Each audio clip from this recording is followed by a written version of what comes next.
सुंदरवन जंगल नदी के किनारे था, जिस कारण हर साल सुंदरवन में बाढ़ आती थी। हर साल जंगल में रहने वाले पक्षियों के घरों में पानी घुस जाता था और 2 महीनों के लिए कमर तक पानी रहता था। जंगल के पक्षी इस बात से बहुत परेशान थे। हर साल हमारा घर और पेड़ डूब जाता है, इस तरह हम कैसे जिएंगे?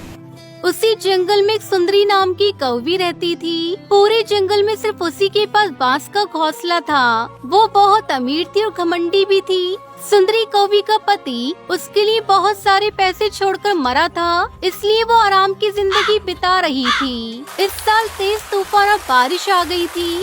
घर पेड़ सब टूट गए थे। पक्षी रास्ते पर आ गए थे। उसी समय जंगल की एक टुनटुनी चिड़िया ने कहा, पर वह देखने से पहले एक बाप अपने बच्चों के लिए अपना सारा जीवन कुर्बान कर देता है और सब कुछ जानते हुए भी उफ तक नहीं करता, तो उस बाप के लिए एक लायक और एक फॉलो तो कर ही सकते हो। अरे सुनो सब पंछी, हमारा घर और पेड़ पानी में आधा डूब गया है। हम वहाँ नहीं रह सकते। क्यों ना हम सुंदरी चाची के घर चले जाएं? टुनटुनी अपने पति बंटी और बेटे मुन्ना के साथ एक झोपड़ी वाले घोंसले में रहती थी। टुनटुनी चिड़िया की बात सुनकर उसके पति बंटी कबूतर ने कहा, अरे वो कौवी घमंडी है, खुदगर्ज है, वो हमें अपने घर में नहीं घुसने देगी। हाँ बंटी जी, वो खुदगर्ज है, ये सही बात है, लेकिन इस बारिश के समय पर वो हमसे मुंह नहीं फेर पाएगी। चलो एक बार कोशिश करके देखते हैं। जंगल के सारे पक्षी बारिश में भीगते हुए सुंदरी कौवी के घर के बाहर चले आए और दरवाजा खटखटाने लगे। सुंदरी कौवी ने दरवाजा खोला। क्या बात है, तुम सब लोग यहाँ क्यों आए हो? अरे चाची, हमारा घर डूब गए हैं और पेड़ भी टूट गए हैं। हमें कुछ दिन रहने के लिए जगह दे दो ना। आपके पास इतना बड़ा मकान है।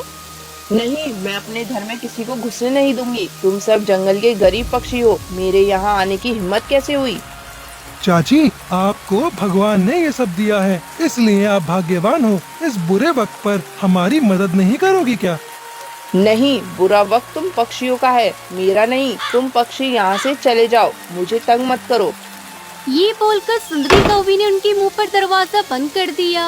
वो सब निराश होकर कमर तक पानी में ही रहने लगे। बारिश में भीगते हुए बिना कुछ खाए वो लोग दिन बिताने लगे और इसी बात से भगवान गुस्सा हो गए। और तभी अचानक एक बिजली सुंदरी कौवी के घर पर गिरी और मकान टूटकर चूर-चूर हो गया और सुंदरी कौवी की मृत्यु हो गई।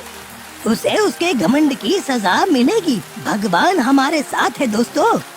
हाँ, भगवान हमारे साथ है, वो हमें बचाएंगे, हमारी रक्षा करेंगे। सभी हाथ जोड़कर भगवान को बुलाने लगे। सुंदरी की आत्मा यमलोक में यमराज के सामने चली गई। यमराज के सामने खड़ी होकर सुंदरी कौवी रोने लगी। आओ आओ सुंदरी, तुम्हारा ही इंतजार कर रहा था। हे यमराज, इतनी जल्दी मुझे अचानक से क्यों बुला लिया गया? तुम्हारे पापों का घड़ा भर गया है। लेकिन अचानक ये हुआ कैसे? तुमने गरीब जंगल वालों को अपने घर में रहने नहीं दिया। इस हालात पर खुदगर्ज होना सबसे बड़ा पाप है, इसलिए मैंने तुम्हें यहाँ बुलाया है। क्षमा कीजिए यमराज, मुझे एक मौका दीजिए, मुझे फिर से धरती पर भेज दीजिए। मुझसे गलती हो गई है भगवान, मैं सब कुछ ठीक करना चाहती हूँ। मुझे फिर से पंछी बनाकर धरती पर भेज दीजिए। ये नहीं हो सकता। पंछी जन्म ऐसे ही नहीं मिल जाता है, उसके लिए पुण्य कमाना पड़ता है। तुम्हें मैं एक बगुला के रूप में भेज सकता हूँ, तथास्तु।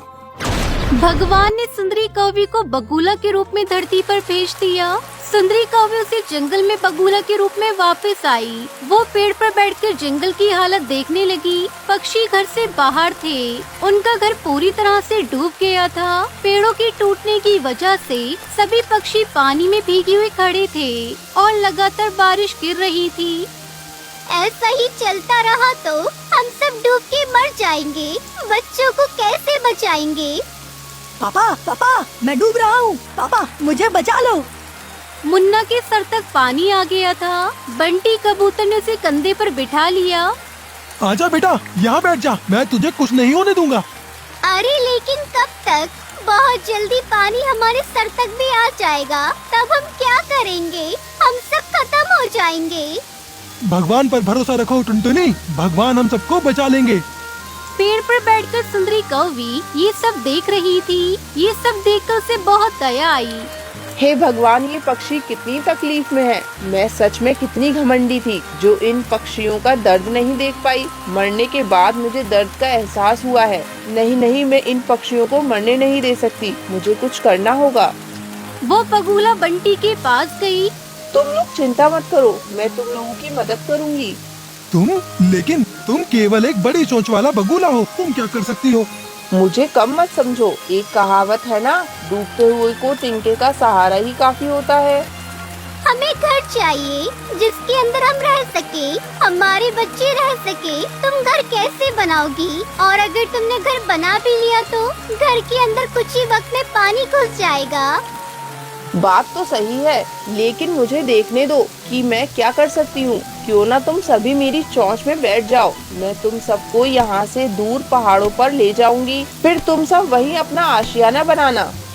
कुछ देर सोचने के बाद टुनटुनी ने उस पर भरोसा करके उसकी चोंच पर बैठ गई, जिसके बाद सभी उसकी चोंच पे बैठ गए। सुंदरी ने एक लंबी उड़ान भरी और सीधे उन सब पक्षियों को उस बारिश के कहर से दूर ले जाकर एक हरी भरी पहाड़ी पर उतार दिया। पता नहीं तुम हो कौन, पहले जंगल में कभी नहीं देखा, लेकिन तुमने आज हमारी मदद की, इसलिए आज हम जिंदा हैं। हम ये एहसान कभी नहीं भूलेंगे। तभी अचानक से बिजलियां कड़कने लगी और स्वयं यमराज प्रकट हुए।